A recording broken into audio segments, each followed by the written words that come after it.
Edwin, thank you very much for being on the Filmmakers podcast. One of the reasons I wanted to speak to you, and I'm not sure if you replied automatically from the message I sent to some of the filmmakers, but I really wanted to speak to you about audio. In kind of compared to a lot of the other films, it was something that I really appreciated on both your films, but especially the one that was on the moors. What was that one called again? Shadows in a Landscape. Yeah, I really enjoyed it, and I think everyone else that sees it on the 26th of June is going to really, really appreciate it. And I'm going to make sure that I'll put a little kind of asterisk up at the beginning saying make sure everyone's got a good audio setup to really appreciate it. Yeah. So how did you kind of get started in filmmaking, and is it something you've always kind of strived for? I don't know. That's a tough question. I mean, I've been interested in watching films since I was a young kid. I mean, my oldest brother did a film degree when I was younger, so maybe that had something to do with it. I started collecting DVDs when I was younger. Me and my best friend would just go around like secondhand kind of DVD shops and just buy loads with any bit of money we'd do, and then we'd like swap it. And so, yeah, just swap and share DVDs and stuff. So I've got a massive DVD collection. I remember watching VHSs, which I suppose for my age, it was kind of weird that I was into VHS and DVD. So how old are you? I'm 25. So, so you're kind of around the end of VHS, I guess. End of VHS. I mean, I was collecting probably DVDs a bit later than I should have been as well. Yeah. But then that. Sorry. Yeah. No. Sorry, I cut across you then. But I've kind of got. I'm very similar. I collected VHSs, and I reluctantly got rid of all my. I'd say 95% of my VHSs. I've got misprinted artwork that I've kept from the boxes, and there's certain editions of things like. There's a copy of the Maltese Falcon that I've got, and it's got the wrong images. It's got the images from Casablanca on the back. So there's little things I've kept for that kind of reason, And it's a mega collection. But there's the biggest issue I find. I know this is kind of off topic for the festival, but is if your internet goes down and you don't have a NAS drive, what are you supposed to do? That's always going to be my question. It's going to be the stress test for any service online. It's all well and good, but if the internet goes down, it has gone down a few times in the last year or so for me. Yeah. And what are you supposed to do with those, those ultraviolets or those downloads from Apple? Yeah, of course. Well, sadly, my DVD collection's not with me in London. It's at my parents' house in the West Midlands. So, I guess carting that to London would have been a bit of a task. Well, yeah. I don't know when I'll actually properly own them again. But I sometimes get messages from my mum saying I'm watching a film from your collection. They've been there for a while. So. Oh, right. Okay. I wonder what their selection process is like. No idea. Yeah, that'd be quite curious about. It's probably artwork, possibly, or something you may have heard of. Maybe. I don't know. How did you get started in actually? Are these your first films, or how do you kind of get started in what you're doing? Well, I went in, so from like just having an interest in watching films, I went and did a film degree in Cornwall, and then went and did a film master's degree in Bristol, which then led me to move to London somehow. And these two, they're not my first films, but they're the first films that I shot using mini DV. So these are the first films that kind of were like the first that I. How do I say? First that have kind of both been connected by a certain style, and have kind of spurred me on into a certain creative journey, I suppose, which they seem kind of formative in my perspective, anyway. I totally get that. I'm really happy you kind of started on mini DV because you get an appreciation of the limitations of tape, and there was a bit of a snake oil salesman thing going on when I went to uni in 2006 with mini DV, and have you got the right lubricated tapes and all this other BS? Right. So there's a lot of that going on. How did you of the two films, how do you kind of come to the narrative ideas, or was it creating the material first? How did you get to the point where you had these really strong stories? Well, I always try and approach films from the image first and from structure. And that is usually based around kind of journeys I actually take myself, either walks or. So Window Works was a very simple kind of walk around my block of flats, me just having an interest in the building of where I lived. It was the first block of flats I'd ever lived in. And it was the first flat I lived in London as well. So there's something kind of interesting there. And then Shadows in the Landscape was an actual walk I took up the Clent Hills in Birmingham. Only a few weeks after shooting Window Works, they were kind of shot back to back within the month of December 2019. So once I've got the footage and I've actually done the walk, I then go and edit them in kind of probably in sequence, not always, but yeah, usually just following the journey that I take, and then I kind of just see what happens from that. And do you build your voiceover that accompanies it around the visuals as well? It's either what the visuals are like, what actually happened, or something I saw or experienced on the walk that isn't in the film. Or then I try and add narrative or add kind of fictional elements as well. So this is something that's kind of growing in my work, where the blur between documentary and fiction becomes a bit less clear. Like The Apparition. So yeah, I mean that's a complete fiction. But the idea is Shadows in a Landscape was to kind of fictionalize memories. So there is stuff in there that is real, and there's stuff that is completely made up, and there's stuff that's kind of drawn from memories and fictionalized. So the idea, the blurred lines. I'm sorry. No, sorry. Yeah, it's my fault again. Is the blurred lines between fiction and reality. That's what really makes Shadows in the Landscape, especially when it's almost like an audio book in many ways. And I really like the kind of, I don't know if you did Foley for it, or recording the sounds separately, like the walking steps and all of that. But yeah, I think that worked really well, because you give simple truths in terms of this is where I'm going, this is what you're seeing, and then you skew it.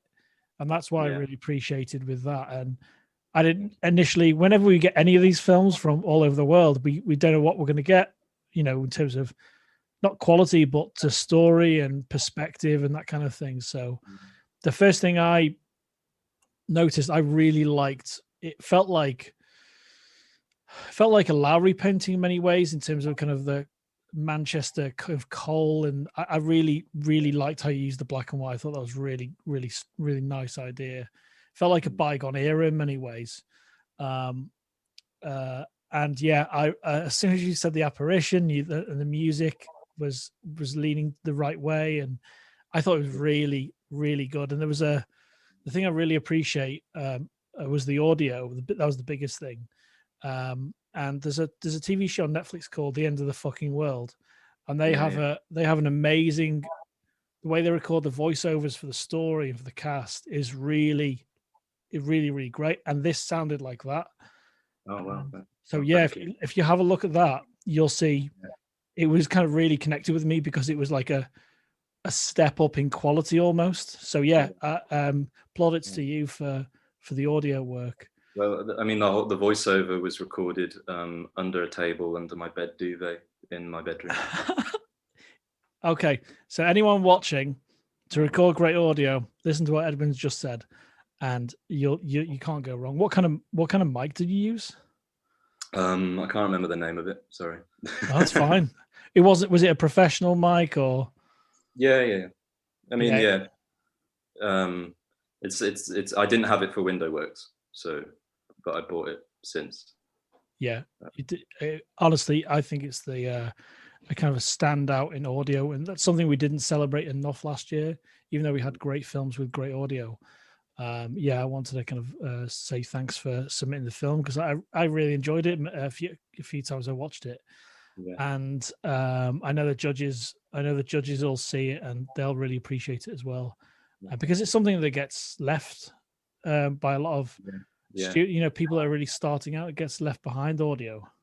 I think it's like it's a really hard thing to get right, and I mean, a lot of the credit needs to go to my friend Zaher Morali, who did the sound design and the mixing, because all of the sound is done in post. It's completely foleyed, or because I like approaching films through considering them as like a series of layers, where image and sound are kind of separated, so we can layer stuff and mix stuff and really play with things to fit themes and ideas, which I think Zaher did a great job throughout. Absolutely. And that mix of kind of like authentic sounds and music and the way the film changed, it was, yeah, he did a great job on that. Yeah, I love I think you repeat the shot of was it your grandfather's apparition, or that's what we're meant to think? My dad, yeah. And then you pause it, and it's so creepy when you pause it. Yeah. I mean, So, I just thought that was like the best shot. So I think it all worked. Yeah, it worked really, really well, really, really well. Yeah, thank you. But yeah, have you made stuff before that? You were saying, is that right? I've done a few documentaries before these films. They were mostly kind of observational, I would say. But again, very kind of family oriented and kind of personal.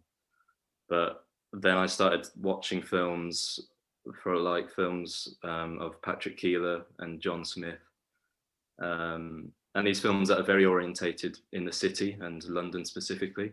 And there was something that resonated in those kind of films, and like the short work of Mark Jenkin as well, or the kind of really personal home movie-esque films of Margaret Tate.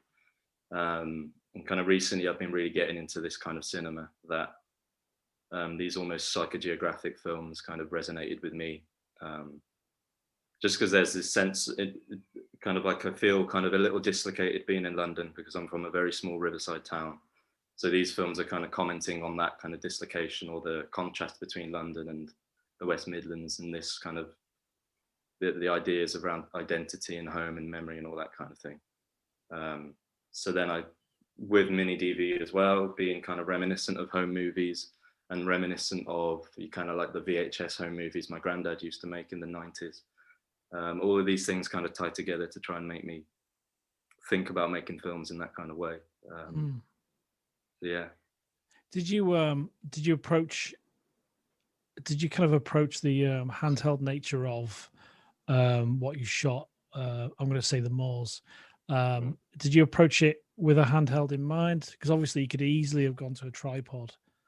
Yeah, I mean, I knew I was going to walk, and I didn't know how long I was going to walk for. So so trekking a tripod around would have been just a pain. But also I did kind of consciously want to nod towards home movies and home video and have that aspect in the films, just to kind of have the actual form of the film kind of mirror the themes of kind of memory home.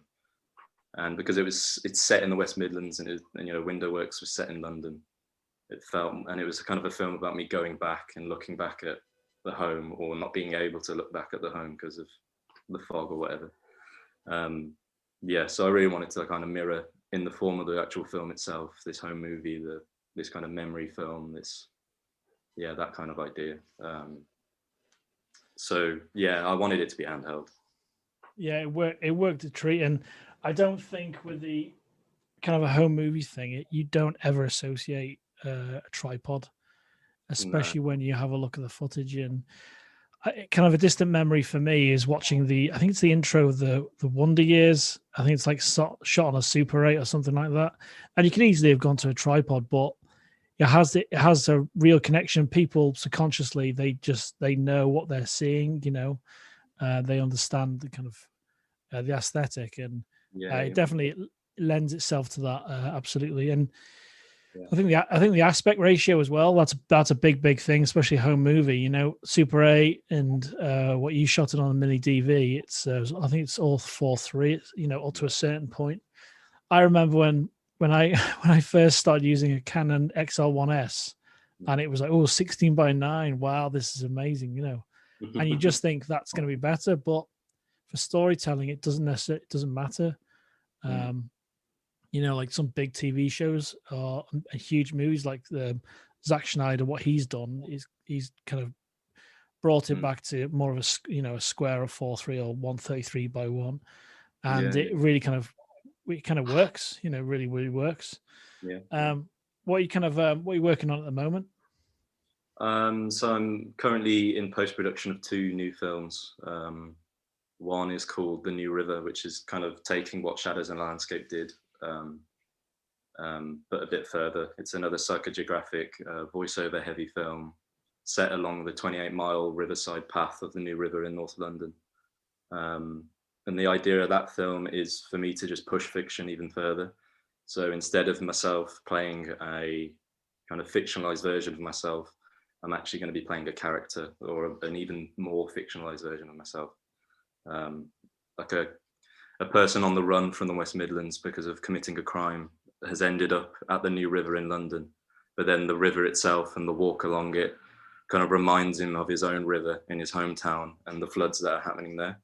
So it's kind of like a convict story and a meditation on flooding and climate change and all those kinds of things. All set along the riverside path, this kind of landscape film. So there's that. And then I'm also working on a film called The Meeting House, which was a commission by Newington Green Meeting House to make a film about the working class and the culture in that area. So, and that's going to be a kind of film triptych, a kind of 3-channel film to look at the place. And I mean, I like doing that film because it's going to be the first one where the relationship between person and place isn't my own, it's other people's. So in that way, it's really kind of interesting. So those 2 films I'm working on at the moment.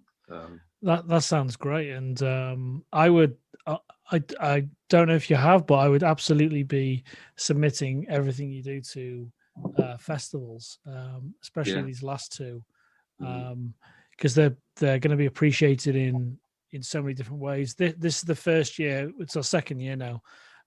We've accepted kind of experimental, and your film I really like how it kind of doesn't necessarily cross into experimental fully. It has a kind of a narrative to it, but it kind of lingers between the 2 really well, and you could see this projected on a wall. You could see this in many different ways being consumed in a space where experimental films are normally seen. But once I stuck my headphones on to process and curate all of the films, I was like, oh, this is different. This is great. Not different, like great's different, but it was attention to detail on the audio and the story you were telling. It was driven completely differently to most of the other films we had. And the judges will definitely be seeing it as well. And it's hopefully we're a week into now. I'm waiting for the judges' results to come back, and then we're gonna pick a few of the awards ourselves. And that's really difficult, and it's really fun at the same time. So how has London had an effect on you with your filmmaking and your technique?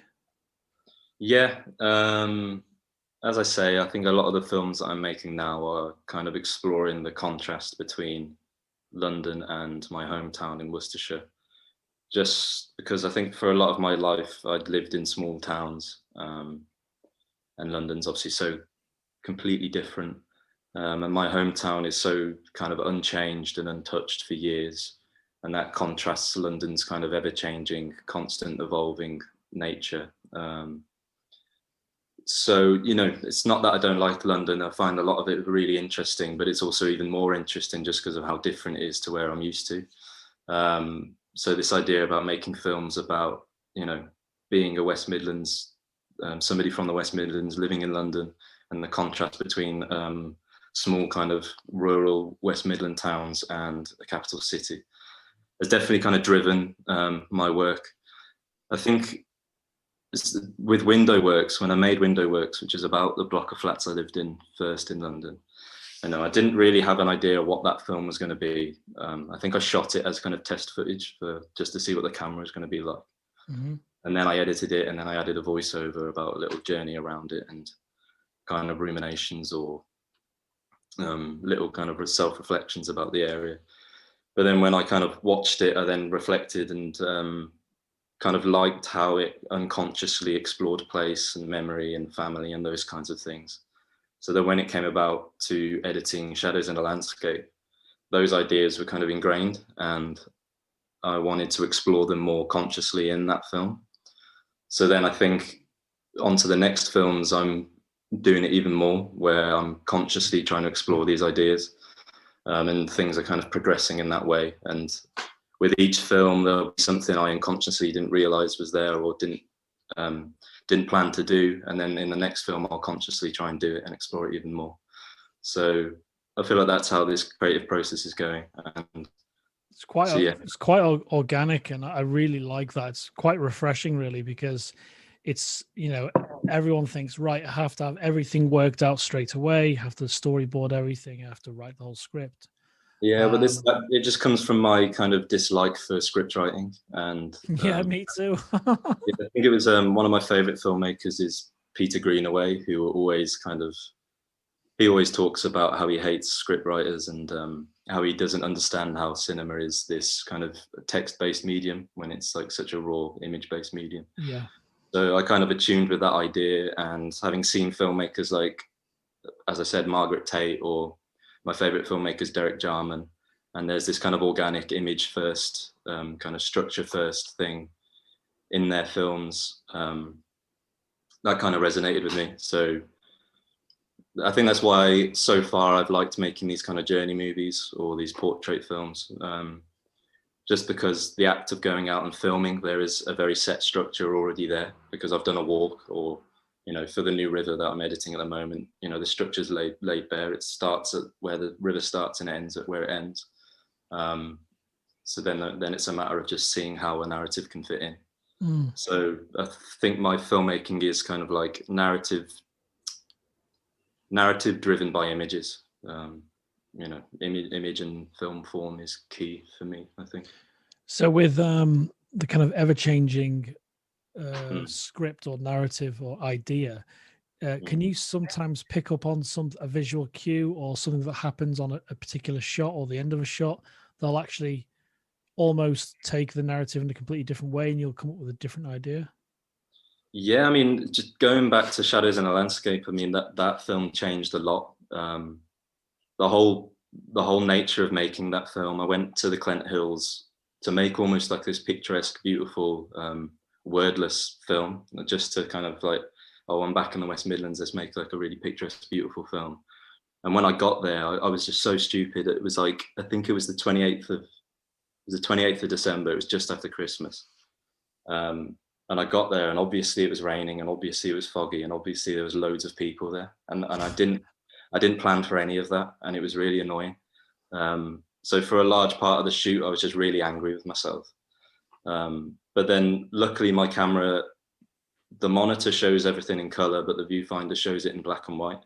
So I was about to leave and go home, but I looked through the viewfinder, and I saw like a cluster. Literally, this is described in the film, how I saw this cluster of people walk from out of the trees. And then I realized that's what this film is going to be about. It's about the relationship between people and the landscape, and how it's kind of hard to disconnect the two. And then from that, my dad appeared. You know, my dad, he drove me there, and he kind of appeared on the hills, and I didn't expect it. And then he kind of he looked like his own apparition. He looked like a ghost. And then that kind of informed the film as well. And then that spurred me on to play with the authenticity of the film, and really play with that family myth and that I talk about him dying at the age of 65. You know, Yeah, the that myth was brilliant. I didn't love that. happen. Yeah. So well, I you know, I think it's, hopefully it didn't, you know, that wasn't a real thing, but it was it's yeah. a really like really nice twist to the reality, crossing into fiction. And I think people will totally appreciate it, because I went into it thinking, I didn't know what to think. You know, is it an experimental documentary? Is it fiction? But by the end, you kind of have an idea. But I really like that. Obviously, that frustration you had, or that annoyance of all these people being there, and it was really busy and all of that. Have you kind of, as your frustration with that kind of, oh, I'll see what happens, is that kind of dissipated a little bit because of you kind of bounced to a new area, you found a new kind of narrative? I think it's more just. I think it's more about just finding the right places, or finding um, the right ideas. I mean, I went making shadows in a landscape, and it was kind of made clear that I went with the wrong film in mind, and then the right film came out of the process of actually being there. So that was actually kind of good. But then I think since, at least when making the New River film, it was so kind of grounded in that exact location and the actual walk and the real life walk of it, that these kind of real life things that may have interfered with the filming didn't actually matter, because then it became integral with the narrative of that film. Mm-hmm. But it's about kind of finding the right places and finding kind of the pure images that associate with the idea that you have, and that's the challenge of filmmaking, I think. Yeah, absolutely. I think it's like I said before, it's really refreshing to hear that you can adapt that much, because people create almost too much routine, too much structure to their films. And obviously, there's different people involved, but when it's purely yours, you can do whatever you want. You can adapt. You can afford to adapt. So the actual texture of the black and white, how much time did you spend doing that? Did you try and match what you saw through the viewfinder, or did you find some of the kind of black and white you liked? No, that's just what it looks like. I didn't really do much. Just Okay. Yeah. You just you saturated everything. Yeah, and then because I like keeping it. I mean, it's a lot darker than it was on purpose, just to highlight, shadows and fog and everything. But yeah, I know I like trying to keep it as natural as possible. Just again to tie in with this kind of homemade home movie aesthetic thing. Because I like, at least in the thing I love about home movies is I feel like home movies they're in some ways the most experimental films ever made, but yet they're the most cherished, and they're kind of like experimental but also the most seen and the most watched. The one thing I love about them the most is how it's like the relationship between the filmmaker and the subject is so kind of interlinked and integral with home movies.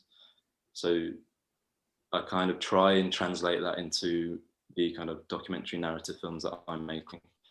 So one way of doing that is just, again, handheld. I know it's black and white, and that's kind of not natural, but this trying to keep it as natural as possible, just to play off of this home movie, handheld, homemade kind of thing. It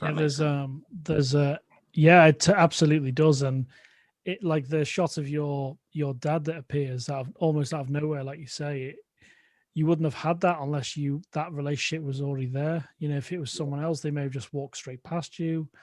So yeah, it's kind of a very clever.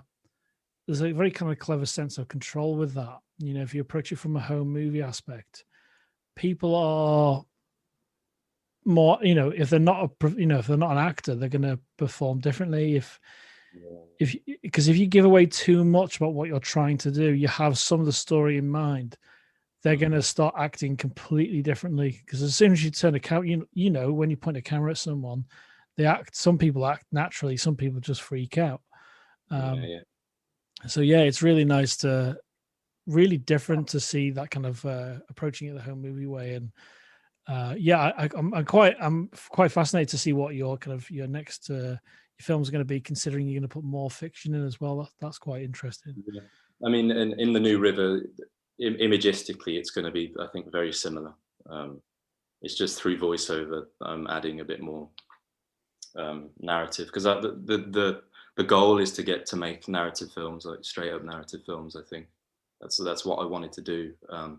It's just I don't know how to do it, so I've started making I think you're going down the right route, because I know other filmmakers that work in TV and film, and they didn't have that when they started at uni, were like the same year I did. They had the visuals, they had the cinematography, they had the lighting, but for me, most half decent filmmakers will say story is paramount, and I think the way you've approached it is really refreshing as well. So yeah, if you keep at it, I don't see, I only see good things for your filmmaking as well. Thank you. That's very kind. But yeah, it's quite exciting to see because we've got such a range of films. We've got experimental films from India, Argentina, Japan. We've got animated film from Japan. It's all CG. Took 2 years to finish, and I'm really fascinated to see how they managed to finish it. Were they all working separately? So it's we've got such a range of films. We've got straight up stories. We've got horror, mystery, all sorts of things really. So that's the fascinating thing. You just don't know what you're going to get. Yeah, no, that's excellent. It's good to just see, and it's good to kind of realize how different films can be, and doing that in one space really highlights that. And that's for some people. So I don't know. It's scary when you just think this is film. Films are like this, but it's always nice to be reminded that all kind of forms of films can be so completely different. And I think that's why I kind of attune maybe with experimental films as well, is just because they can be anything, and they can be as I say, just really eclectic, and it's always really fascinating, and that's highlighted in like the festival space. That's what I like about experimental. You can actually interpret it like a painting or any way you want, really. There's one of the short other experimental films that's just been it's being recorded through a viewfinder of a like a Leica or something like that. And it looked, for me, the way I saw it, and I'll send you an email about it and tell you which one it is when it comes up. It looks like it's almost like someone that's not from this planet observing. This is the only way they could observe this space through this viewfinder. It's all like macro shots, and it was like tuning into a frequency so they could see something on Earth. It was really quite fascinating to kind of see that. And when I spoke to her about the film, it's got nothing to do with that, and it was just like observational stuff. And I was like, yeah, that's how I dug it. That's how I saw it. Because I'm a big kind of sci-fi and horror fan anyway. So that's where my kind of brain went off. With that experimental film. Yeah, probably just a testament to the film. So yeah, absolutely, yeah. Having that room that the viewer can kind of project themselves onto the film is probably like, that just sounds like good filmmaking. Absolutely, yeah. So what's the title of your course, and where are you kind of studying? Well, I did film studies a few years ago, so I've since left. So I did film studies at Falmouth, and then did a film MA in Bristol. But I moved to London since living in Bristol, and I've been here for about 3 years, just trying to make my own films. So, are you going to continue to shoot on the mini DV? I hope so. Yeah. It wasn't ever a plan. I think I heard David Lynch talk about the camera, because he shot using the same camera for Inland Empire and all the other crazy short stuff he did in the early 2000s. And I think there's a video where he says he likes the autofocus on it. So as soon as like somebody like David Lynch talks about autofocus, I thought that's just outrageous. So I bought it. Yeah, that's so true. If you know David Lynch, you know that kind of tech, and that I totally appreciate that. Yeah, just that kind of filmmaking stance, which I really like. So and then I got the camera and it's I haven't seen many films shot on mini DV. I think since I've started searching for them more, I have started to see them pop up a bit, but it's still not been kind of. I think the thing was, I really loved Derek Jarman and his short films, and he shot a lot on Super 8. So I always wanted to make Super 8 films, but I hadn't ever had a Super 8 camera. But then when I came across mini DV, that kind of, again, that tie in with the home movies and the kind of almost similar aesthetic to my granddad's home movies, all of a sudden that kind of felt right, that I was shooting on mini DV and making stuff that was just tied into that just mirrored the themes in the films. And I just like the constraint of it. And absolutely. I own each tape is like between 40 and 60 minutes of footage. So, you have to be conservative. You have to, you can't shoot too much because otherwise you're spending a lot of money. So Yeah. then you're really thinking about images, and you're really thinking about Yeah. what perspective, what viewpoint, what how the images are going to be edited together, or all that, the structure of the film, the form of the film, the kind of rhythm and pace is already going through your head as soon as you're shooting it. So Absolutely. It's quite I really enjoy working to constraints, some depending on the project, obviously, and some, like, filmmakers like John Carpenter or even Lynch with budgets and kind of, right, these are my limitations, and that some people thrive really, really well within a certain amount of budget or certain kind of limitations, like working on mini DV. One of the films that we received is called Big Touch, and it's visually really, really strong film. It's shot on 35 mil, and he was talking about Christopher was talking about. I think it was 3 mags. I think he had 18 minutes on 35 mil, something like that. So so everything was prevised, because he worked in animation for Sony, and it was one of the first short films he made. So he said that's the only one of the only reasons he prevised everything and did really solid storyboards, because of the processing costs and everything were ridiculous. And it kind of makes sense. And like you were saying before, I'd love to speak to Danny Boyle. I've got a 28 days later post on the wall here, and that was shot on, I think it's the XL1S with better lenses. I think it was more better 16:9 lenses. So I don't think you can record an external media on that. It was too early for that. So they must have been shooting on mini DV for the footage, which is crazy for a film like that. And it aesthetically, when you watch 28 Days Later, really, really works, because it has this immediacy to it, has this energy to it. No, yeah, 100%. But it's a testament to kind of to yourself that you kind of stuck with a mini DV, because it's really easy to, let's shoot this on my iPhone or shoot this on a Android device, and that footage is backed up. It's really simple.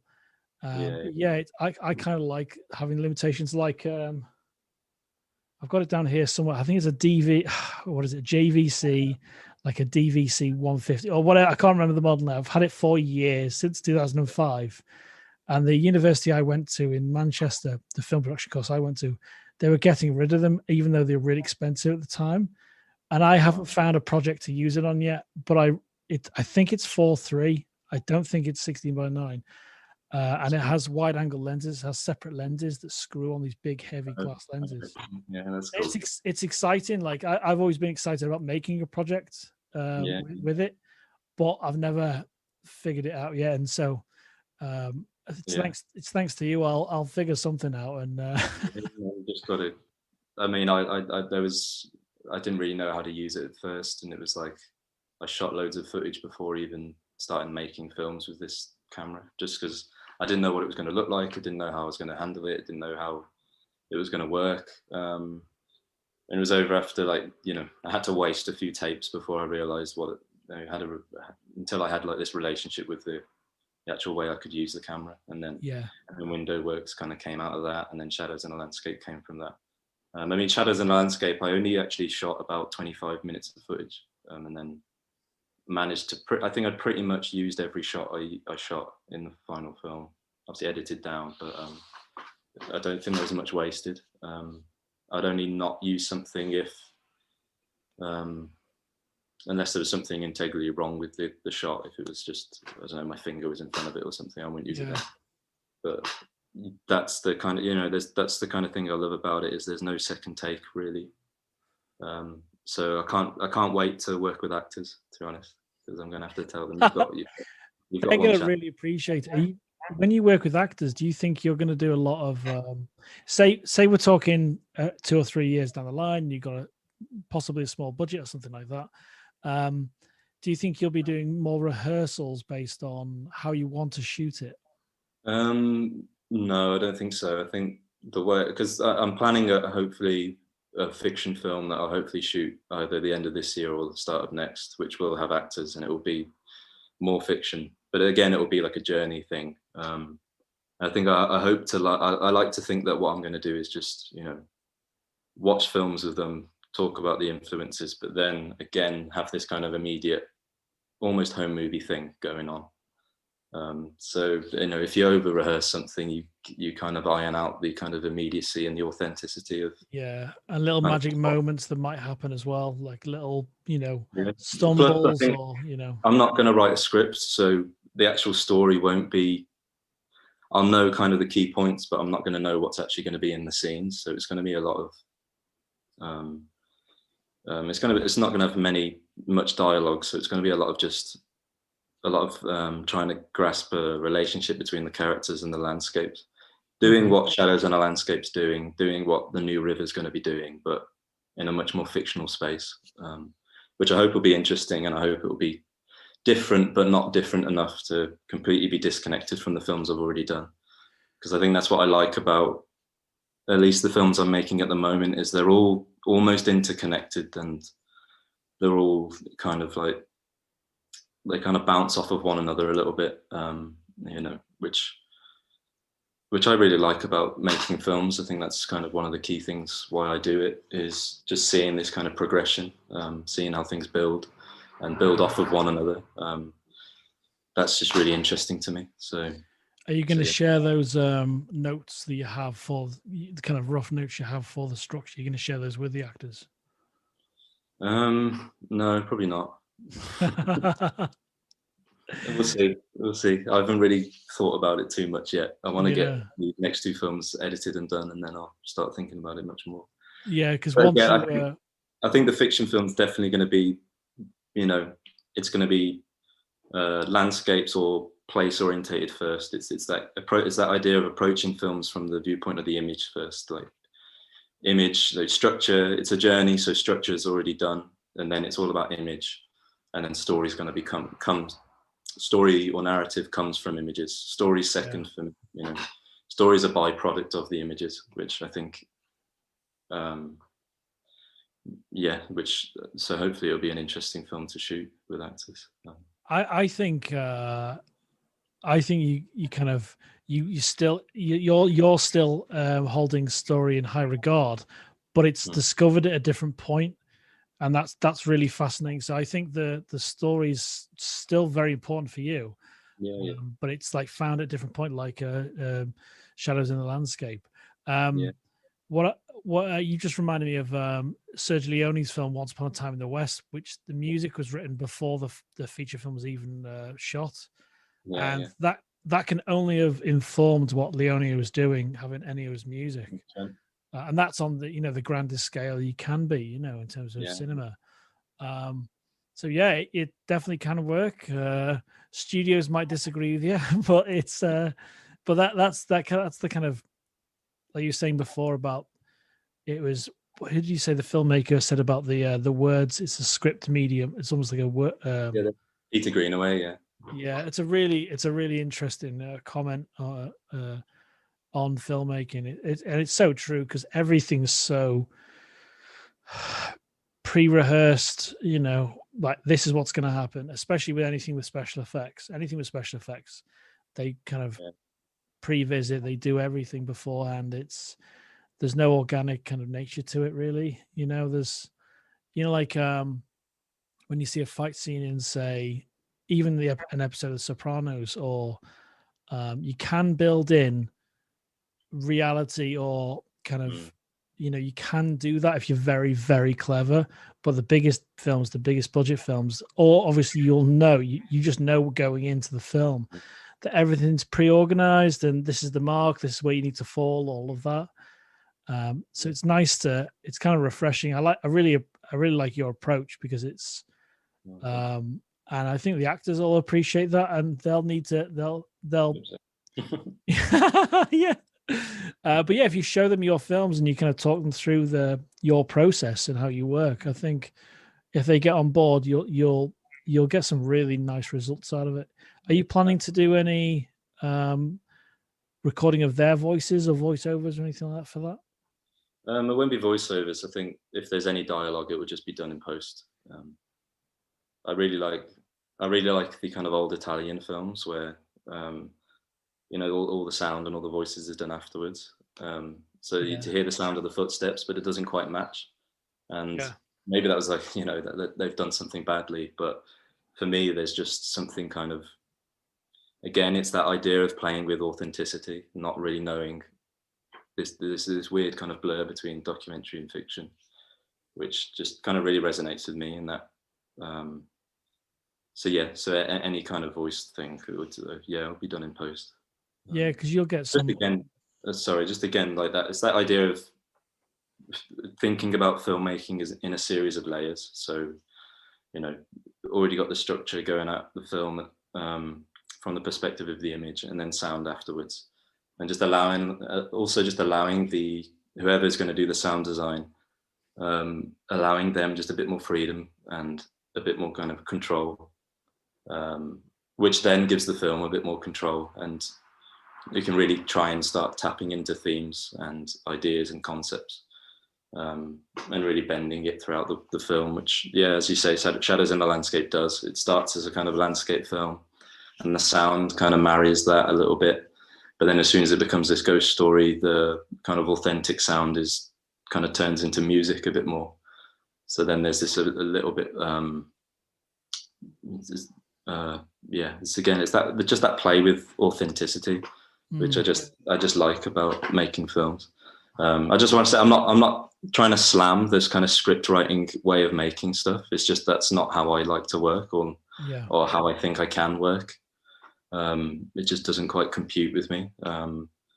Partly just because of how indecisive I am. I don't know what I want until I've had it. So the idea of writing a script and then being kind of a slave to that doesn't really work for me. So this idea of just going out and filming, having ideas, having things you want to do, having locations you want to shoot at, but then not, and then allowing kind of real life or whatever you experience there to also influence the final thing. That just sounds quite exciting. So absolutely, and I really like that, because for say a heavily scripted film where there's a huge budget and there's, you know, producers and all of that, it goes through, unless you're like someone like Ridley Scott, who can make, you know, those creative decisions in the edit, and you know, you've got final cut, you've got, when you come to storyboard it or shoot it, you've got certain elements that need to be hit, but then most of the discovery is in the editing. And I really like how you've got this continuing sense of discovery throughout the several processes, you know, filming, working with actors, your own kind of thinking time in the film, and then when you hand that next film off to a sound designer, he's gonna, that's almost like, you know, you need to kind of give him the reins, and that's going to be really interesting to see what he discovers as well, and how he likes to interpret your images, your thoughts in the film itself.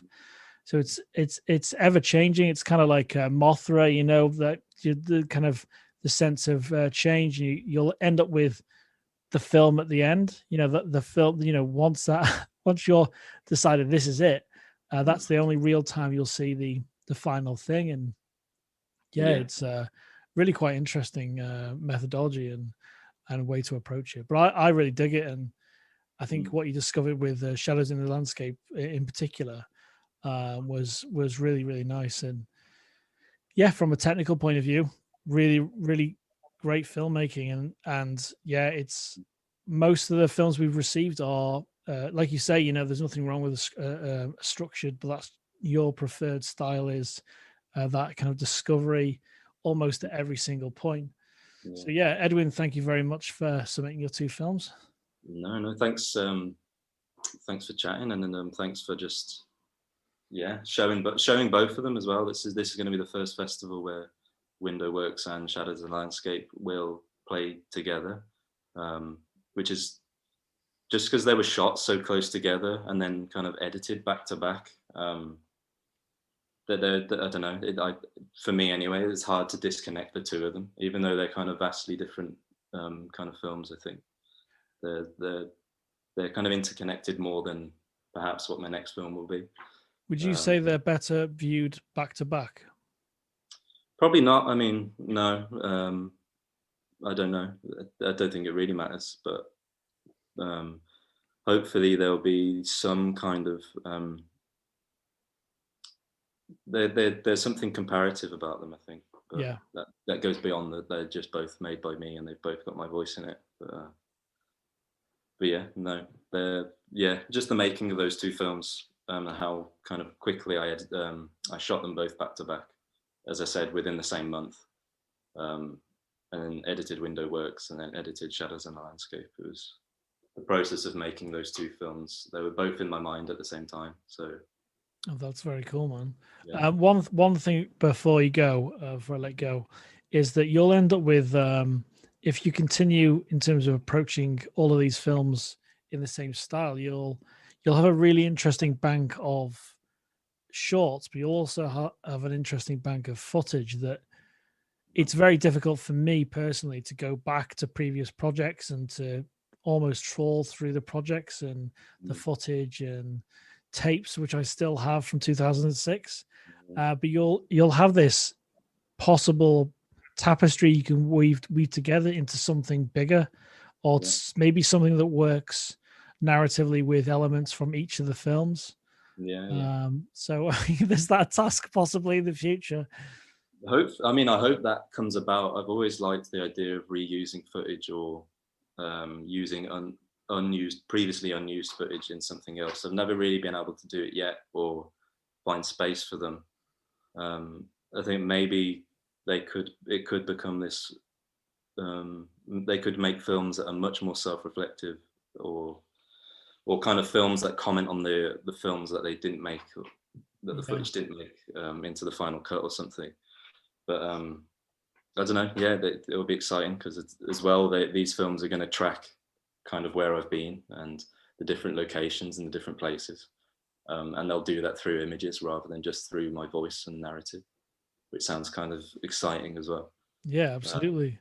So yeah, we'll see. Hopefully one day. Yeah, and keep back up those tapes.